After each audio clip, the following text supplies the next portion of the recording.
Good morning. Welcome to our webinar on running effective mail fundraising campaigns. We're excited that you're with us. Whether you're watching it live with us right now at 10 a.m. Eastern Daylight Time, or you're watching at some other point in time in the future, we're glad that you were able to join us for this time. This is our first, and what you'll see is a regular weekly live hangout that we're going to have here. I am joined today by Hugh Ballou. Hugh is our founder and president of Center Vision Leadership Foundation. He's here today, actually set in Blacksburg, Virginia, with Bill Gilmer. Bill is the president of WordSprint. Bill and the organization have been working with nonprofits since 1990. The organization itself has been in existence since 1986. Bill is an expert when it comes to running effective mail fundraising campaigns, and we're so excited to have him here with us. Bill is a father of two. He's got two young girls, and I'm certain he's ready for them to get back to school. Bill, it's great to have you with us. Bill, Hugh, take it away. Greetings, everyone. We're sitting in Southwest Virginia in the mountains on a nice, cool day, and we're actually queued up with some coffee. Made a nice pot of Kenyan AA coffee, fresh roasted. So we're gathering around coffee. So we'll stay awake today by drinking coffee. It's in the morning in the East Coast, and if you're watching this on the West Coast, it's probably early. This will replay on centervisionleadership.org on our community for community builders. A couple of weeks ago, I attended my normal Rotary, and this man presented this program. And he said, we've done some research on how nonprofits can improve their response to mailings. And so I had some conversations with the man that made that presentation, Bill Gilmer. And I listened to this presentation, and this guy has a niche. He knows how people can frame their mailings, time them, and target the right people for the right message. And so all of us in church, nonprofit, and social benefit work really struggle with staying in touch with our stakeholders, staying in touch with our community builders, and stay in touch with the people who are fans and advocates for what we do. And so I've asked Bill to come and do this session with us, and Bill will have an article in the December issue of Nonprofit Performance Magazine. And below this video on the replay page, we will have a handout for you so you can read the notes about how to have more effective presentations. So, Bill, that was a pretty good introduction he gave you. I've enjoyed getting to know you in the short term, and I've enjoyed picking your brain. Likewise. And so your niche is helping nonprofits formulate a campaign with their constituents. So tell us a little more about that. I'm probably not saying it just right. It is a niche, and I think it's best understood if you understand how we got into it. Years ago, back in the 1980s, that Todd referred to, we were a printing company, and we had mail services. And we started paying attention to some of the pieces that came through our plant, and how many of those were solicitation pieces for nonprofits trying to raise money. And we got keenly interested in this because these were our favorite clients. These people were out there changing the world, doing great things. And we saw the pieces that came through the plant, and we would design them, we would print them, we would mail them, we would started working with their mailing lists, with their databases. And as the years went by, we drove upstream more and started asking questions about, did it work? Did you get a good response? And we started collecting data from dozens of clients over the years. Cut our teeth on Christian radio. We had some Christian radio clients that sent out solicitations monthly. We did a lot of work for public radio, for college development, for free clinics, for YMCAs, for United Ways, on and on. For the arts too, for theaters, for entertainment organizations that are nonprofit. And we started seeing patterns. We started bringing in more data, and what we're measuring, of course, is response rate, average gift, just how successful that appeal mailing really is. And based on that, we came up with a model, and it's a work in process. We continually tweak it. Mm-hmm. And things do change slowly. You know, the recession has some impact on donor patterns. But in a nutshell, we came up with a philosophy, if you will, a model of how to do effective appeal mailings, and it works. And now we've taken that out proactively, and we are reaching out to nonprofits to share with them this information. We're not the strategists. You know, there are people that are a lot smarter with us developing overall strategy for a nonprofit in terms of fundraising. If you want to use the, what was Ken Follett's book, Pillars of the Earth, the building of cathedrals, we're not the architects. We're the people that are out there laying the bricks. Mm-hmm. And in the process of laying the bricks, we've noticed a few things that work better than other ways. And that's the information we're sharing, how to get those appeal mailings to really work. You got my attention with a really important percentage of what works and what doesn't work. And we work with, Supervision works with lots of different churches and nonprofits. We spend a huge amount of time making sure that it really looks good, that Right. the appearance is great, because we think that's going to get us results. So what did you find out? What's the percentage of that in the overall picture? That's fascinating. Great question. You may have heard of what we call the 3 L's. The 3 L's are the letter, the list, and the look. And in traditional thinking, that's what you need. You need a good letter. You need a good message. You need to articulate your cause well, your need, the impact your organization has. That's the letter. The list, the names, who do you mail to? And then the look. What does it look like? And 15 years ago, when I talked to people about appeal mailings, that's all they talked about were the 3 L's, the letter, the list, and the look. Well, we started taking a closer look, if you will, at that, and realized those are 3 components, but there is a 4th that's very important. We found, first of all, that the look was not that important. The look is not that important. Now, you have a graphic design department and copywriter to help people with this, and you're saying... Right, it was very humbling to discover that. Was it? And it took some courage to admit that, and to start broadcasting that out. But what we do in terms of making it look all beautiful and full color and all this beautiful stuff is not that important. It's like a 3-legged stool. You've got the other 3 legs, and the look might be the upholstery on the seat.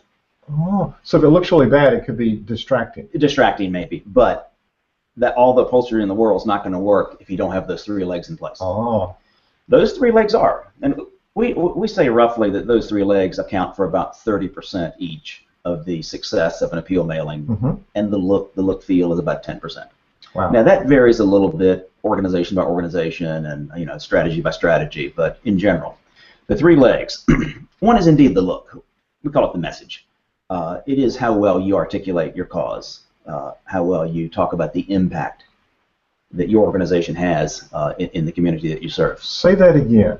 Impact. Impact of the organization. Impact. Yeah, their money has impact, their donation. Yes. That's a key point, isn't it? It is. And when we work with organizations about the message, the letter, most of our clients are very good at knowing why they go to work every day.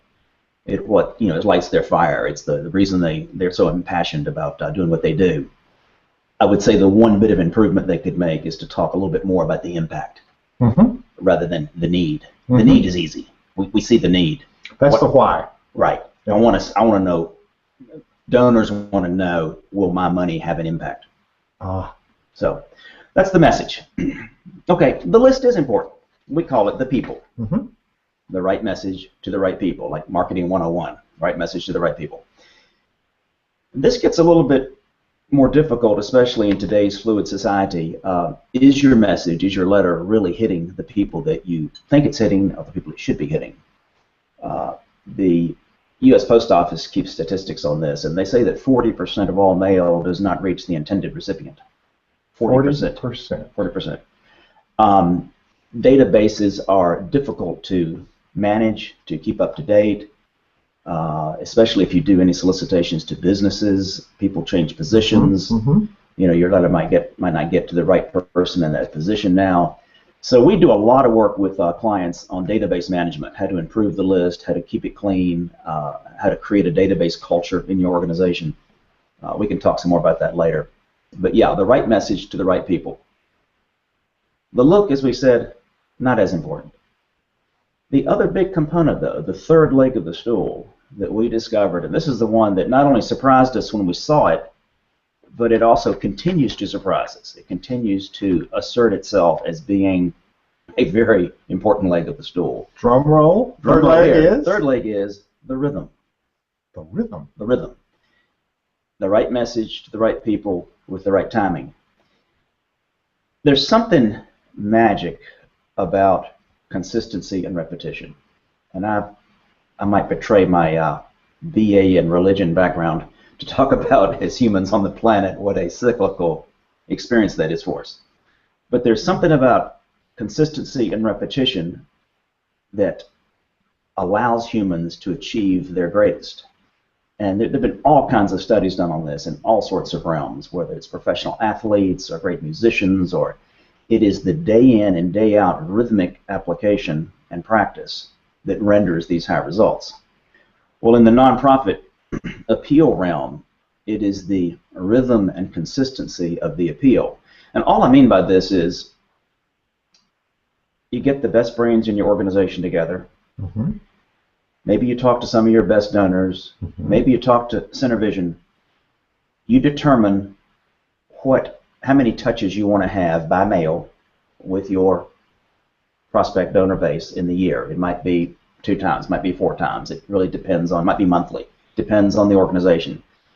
But let's say, for example, you decide that you're going to do a spring appeal mailing and you're going to do a year-end mailing in November. Mm-hmm. Those are going to be your 2 big, and the other 2 seasons you're going to do an informational newsletter. Once you establish that pattern, if you want those 2 appeal mailings to reap results, you need to apply that pattern rhythmically and consistently for 3 years at least. 3 years? Yeah, we found that after about 3 years, you start to get the traction. What doesn't work is to try it once and say, it just didn't work for us. Mm-hmm. And here's why. Let me borrow an analogy from the for-profit world. You've heard of top-of-mind recognition in marketing. Mm-hmm.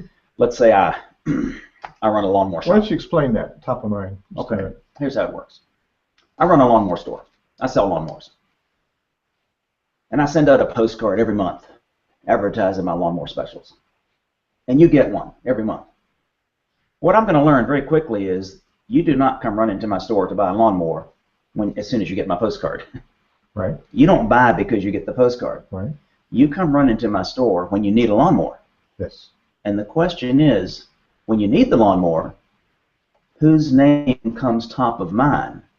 Mine or my competitors? Yes. The reason I mail those postcards every month is to keep top of mind recognition so that you come to me with that need.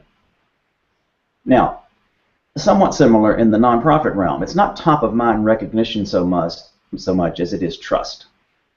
There is an element of trust in an organization that is established in many ways. It's established by the conversations, by the presence, by the branding, by the impact, but it's also established by the rhythm of those touches. Mm-hmm. Example, somebody says to you that Dr. Smith would be a good donor, so you add Dr. Smith to your mailing list, and you mail him that spring appeal mailing. Well, I hate to break it to you, Dr. Smith is not going to cut you a check for $500 that spring. I mean, one in 1,000 times maybe. Nor the next fall, nor the next spring. But in the 3rd year, and this is assuming you're doing other things right, in the 3rd year with that rhythm, you've established more trust, and his chances, his odds of stroking you that check are much higher.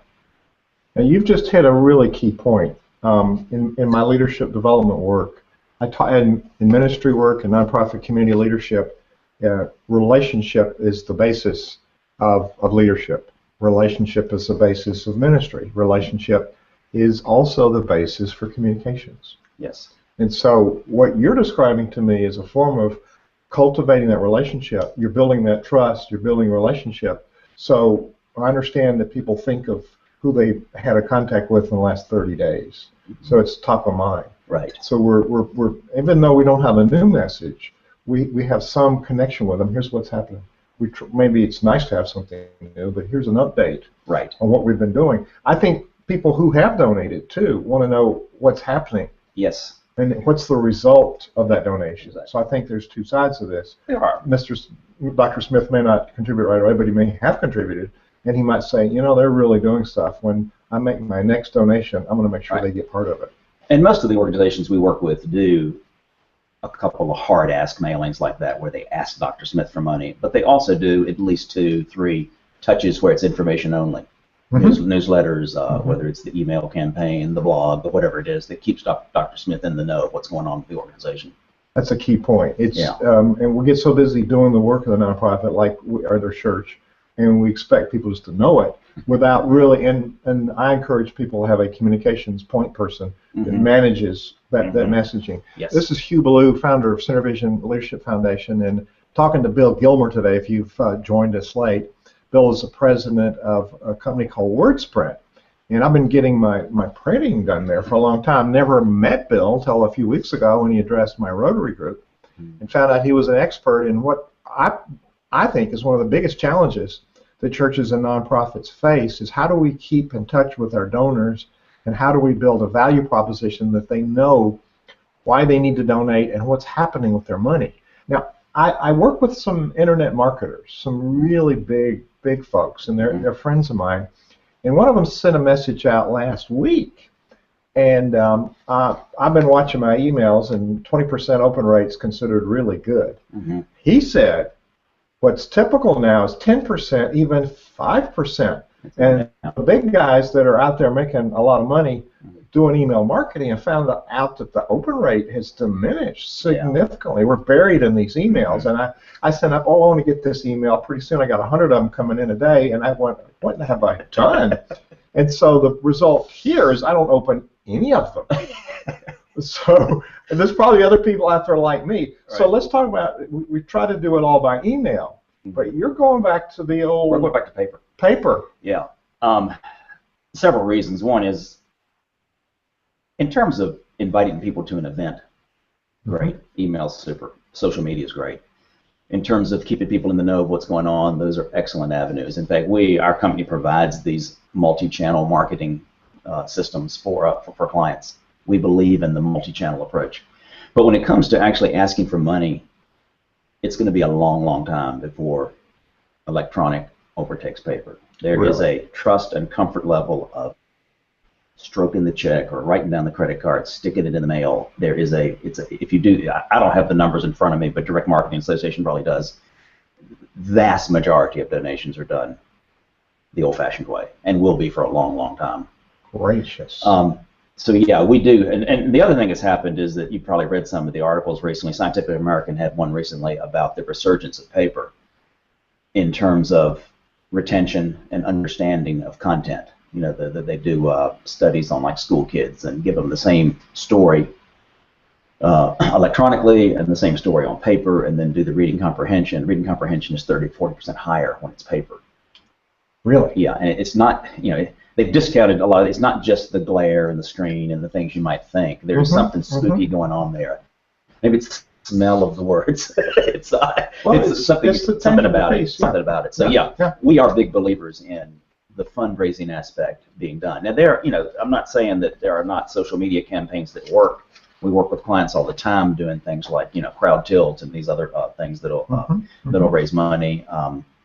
We have a client just a few months ago that raised $35,000 in 30 days on a little Facebook social media campaign that they designed and executed themselves. So there are places for that. But for the backbone of an organization's appeals, we highly recommend. I mean, the statistics show you do the mail. Do the mail piece. And what I'm hearing you say is you're cultivating long-term permanent relationships so people are on board for the long term. Yes. And this flash campaign you just talked about, for lack of a better word, may be a one-time phenomenon. Could be. I don't really know the long-term result. We haven't analyzed that one yet. But I bet for long-term relationships, nothing beats the letter that you get in the mail. Well, it sounds like you've lived in the trenches and really done the research. And you showed me on your computer there's some stats that you keep, so you have real stats to back up what you're talking about. Yeah, and like I said, this is not self-serving in any way, because in fact it says that the part we do is not that important, making it look pretty. But But this is what works. If you Yeah. want something that works, this is what works. Well, I went to you for my campaign because you know what works, and you helped me put. I don't want to have to figure it out. Right. So I went to the expert. Right. And so what you do is you help design it, then you mail it, then you keep track of stats. Right. And so then you advise me on what to do next. How to improve it. Yeah. And you and I are on the verge of a campaign for my business. Yes. And we're going to talk about CenterVision before this is over. But Okay. I'm talking to Bill Gilmer today, and I'm WordSprint. He's got a niche, and the niche is where we need to scratch. We got a hole. We're not getting the money we need to get from the people that know about us because they don't know the right stuff, and we're not cultivating the relationship. Right. I want to stump you here a minute. It's a trick question. Okay. If I give people a place to ask questions, would you be willing over the next months to respond to questions? Absolutely. Love to. We Right. would love to share what we've learned, because it helps nonprofits, and nonprofits make the world a better place. Yes, and we've reframed nonprofit, which is the technical word. Really, the technical word is non-tax, but we know the word nonprofit to be a generic description. Right. But it's a non-tax or tax-exempt organization. Mm-hmm. We're really in the social benefit work. We're providing Mm-hmm. benefit to society, whether Yes. we're church or nonprofit, educational, Mm-hmm. membership organization, whatever. Mm-hmm. So there's a lot of value that, and I'm a champion for changing the term, changing the language. Mm-hmm. Therefore, we change our thinking. Mm-hmm. And what you got me doing is changing my thinking about, oh my word, why am I trying to do this? I don't know anything about it. Why don't I talk to somebody that knows something about it? Exactly. So we're going to have a link below this. If you don't see it yet, come back tomorrow. We'll have a link where Bill's given us a handout, and we're going to do a short post on the blog, if it's okay, about Okay. some of the key points maybe from the handout. And then in there'll be a place for people to ask questions. Okay. Good. And so we can have an interactive session.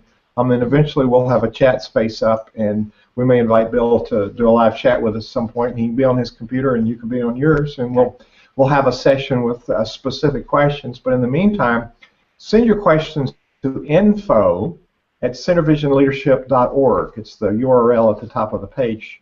CenterVision, it's SYNER, like the word synergy, but part of it, SYNERVISION, CenterVisionLeadership.org, and just send it at info at that URL, and we will get back to you, we promise. So if people want to talk about this, Mm-hmm. they wanted to, and on your handout, I hope you have a contact information for WordSprint. Mm-hmm. So if they wanted to engage you in conversation, does that Mm-hmm. cost any money? No. No. So they could call you up and pick your brain or send you an email? Yes. In fact, the consulting world probably hates us because we are still driven from that model of being a printing and mailing company and don't really bill for anything until there are tangible pieces of paper involved. But yeah, we would love to share what we've learned. We find it fascinating, we find it helpful, and we would love to share. And that's our whole philosophy here at CenterVision, is to provide value to people. And then should they want to engage you, they know that you know Sure. what you're talking about. Yeah. You provide value first. Mm-hmm. Now, you do lots of campaigns. You mentioned a few Mm-hmm. types of organizations. Mm-hmm. Talk about one that's been really successful and why, and then was there one you picked up that they'd had some trouble with and it was not successful? I'm sure we all have Right. success stories and ones Yes. we wish we could improve. Let me talk about the non-success first. Really? I'll save the high points for later. The campaigns that we're involved with that are not successful, and this, despite our best efforts, continues to happen. And here's why. We talked a moment ago about the right message to the right people with the right rhythm, and the importance of that rhythmic nature building trust Mm-hmm. to make an appeal campaign successful. We say it's like diet and exercise, Mm-hmm. that doing it once is probably not going to help you very much. Mm-hmm. We have clients who come to us, and despite our best advice and encouragement and suggestions, want to do it just once. It happened just 2 months ago. We had an organization came to us, and they had spent a lot of money on a designer to come up with this beautiful full-color piece. It was advertising a child care program. It was a nonprofit organization, a non-tax organization. and they needed to bring in another $340,000 to complete the project. Well, they just wanted to do it once, one-time mailing. We can't make a one-time mailing work. Mm-hmm. It's like an exercise coach cannot get you in shape from one workout. Mm-hmm. And we did it because they asked us to, and we did it. And, you know, it had some success, but it was nowhere near the returns and the average gift amounts that we like to see Mm-hmm. from the repetitive rhythmic mailings that we do. Mm-hmm. That is the story that happens again and again on the failures. The most common story is it fails because it was a one-shot deal. Mm-hmm. I talked to a client this morning. The reason I was a few minutes late this morning, I was with a client here in Blacksburg, and I came over to talk to them about their mailings, and they said, you know, we tried that scholarship idea one time last spring, and it just didn't yield the results. Mm. And I bit my tongue. I almost said, you know, I tried dieting last October 3rd, and it didn't work for me either. Yeah. I tried working out once last May, and it didn't work out for me. It doesn't work that way. It is the rhythmic application with the right message to the right people, but with that rhythmic repetition. Now, some of the better results we've had, gosh, I can go on and on here. The Christian radio stations that we work with taught us a lot of what we know about appeal mailings, because they know how to do it. They've been doing it for years. I mean, ever since Jerry Falwell, way back, there's been a lot of direct mail expertise garnered over, you know, for that type of ministry. And just by repetitively hitting the right people with that rhythmic message. Now, it's a little different than raising money for a free clinic. I mean, this gets very complex. If you're a radio station trying to raise money, your donor is the recipient of your services. Mm-hmm. If you are a free clinic trying to raise money, your donor is not the recipient of your services. Mm-hmm.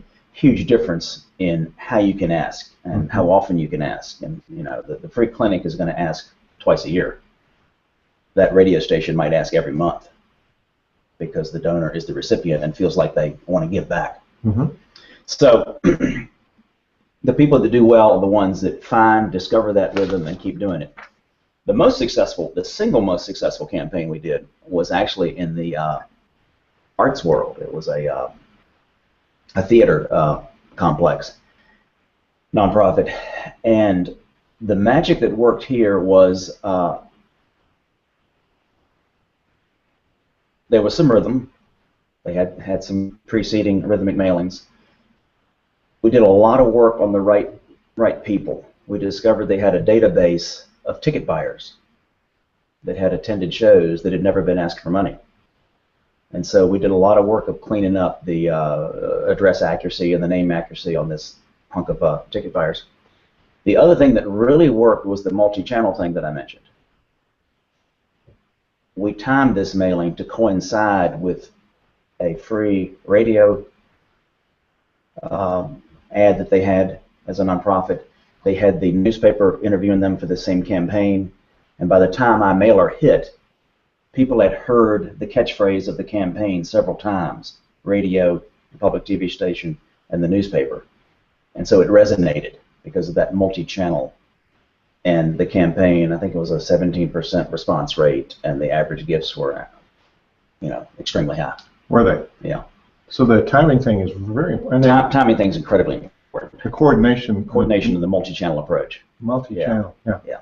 I understand people have to have a number of impressions before they even remember you exist. Exactly. And like we find it's about, you know, if you're doing 2 to 4 times a year touch, 3 years, you're talking probably 10 or 12 times of hearing that message before you start to see that snowball effect, that traction. Mm-hmm. Mm-hmm. That's why we say 3 years, because we're assuming about 2 to 4, so you're getting 8 to 12 touches. Now, I would assume there's some residual results from the first one ongoing. Sure. You have results, but they go up? You'll have some results right away. Okay. The one I just told you about that was the failure, the one-time campaign. They had a very small percentage, you know, less than 0.5% return. Wow. The national average of all direct mail is 1%. 1%. 1% is kind of your benchmark. If you want to measure all direct mail, all categories throughout the country, 1%. So you want to do at least that if you want to be better than average. But most of our clients, it depends on the list, and it also depends on who you're asking. Famous quotation from one of our clients when I asked them what their average response rate was. It was a new client. I was trying to get a feel for how their campaigns would run, and I asked her what percentage rate do you get on your appeal mailings, and she said, "Well, Bill, that depends on who I'm mailing to. If I mail to my entire database, it's about 1%. If I mail to my top 20 donors, it's about 100%." Interesting. And I said, yeah, I guess you have a point there. So there are different kinds of mailings Sure. as well. Absolutely. As well. So there's a whole matrix here. That brings up a whole different topic of how do you get the best results from your top donors. And obviously, the best thing is the one-on-one conversation. And we look at our work on the appeal mailing side as a way of handling the masses so that you and the organization can focus on those top donors with personal conversations. Because the top dog has got to see you, eyeball to eyeball, and there's nothing that replaces that.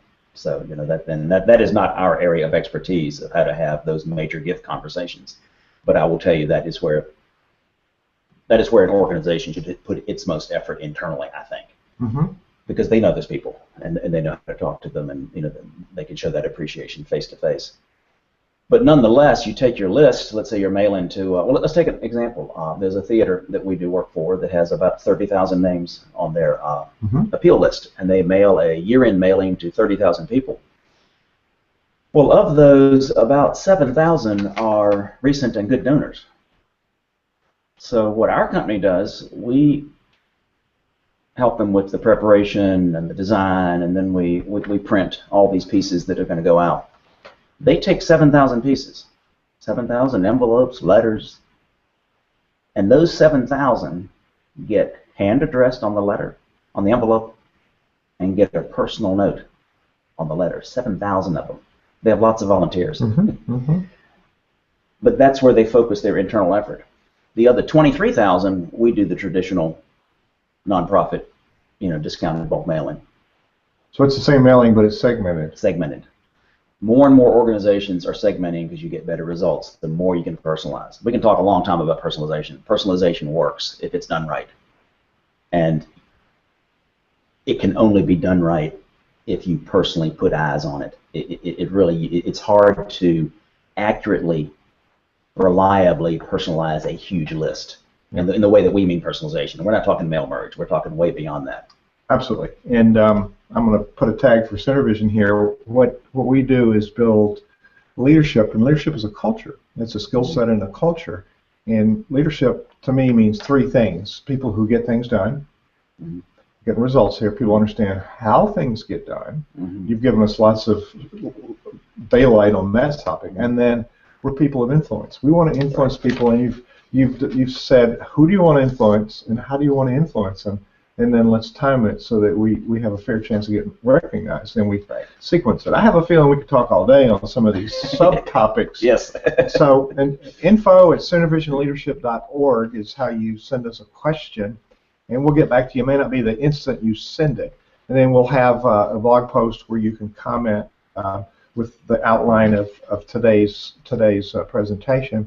Bill Gilmer has an article coming up in Nonprofit Performance Magazine in December. You should subscribe to that, nonprofitperformance.org. That's a free digital publication of leadership lessons, leadership examples from people who have been there and done important things. These aren't people who make it up. These are people that have lived in the trenches and have a story to tell. And so thank you all for being here today. And we're going to give you some more insights from the wisdom that Words with Bill Gilmer leading it. You've shown some really good leadership skills today. So you've found the vacuum and you've created the answer to the problem, and you're continuing to evaluate it and revise it Yes. and commit to the new result. Yes. We think we have it down and we do the same thing. Well, Right. it's time to review it and say, okay. It is a moving target. It always is. It always is. And we're in a society that's a moving target. So we have some exciting interviews coming up. So Todd, I'm going to throw it back to you and tell us some of the things coming up in the subsequent weeks. And we're normally going to do this on a Tuesday rather than a Wednesday. So please fill us in on what that looks like, Todd. Absolutely. Thanks to you. Thanks, Bill. Bill, tremendous insight.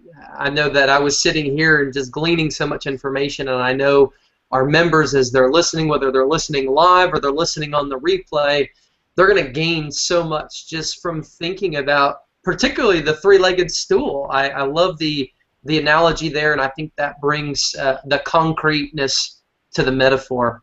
And Hugh, to answer your question, we're really excited. We've got a lot of things coming up. We've got some amazing interviews that are going to be taking place over the next few weeks, and we just want to keep you guys posted on what's happening. Next week, we're going to be able to engage on Tuesday at 2 p.m., and that's 2 p.m. Eastern Time. That's what we're working for.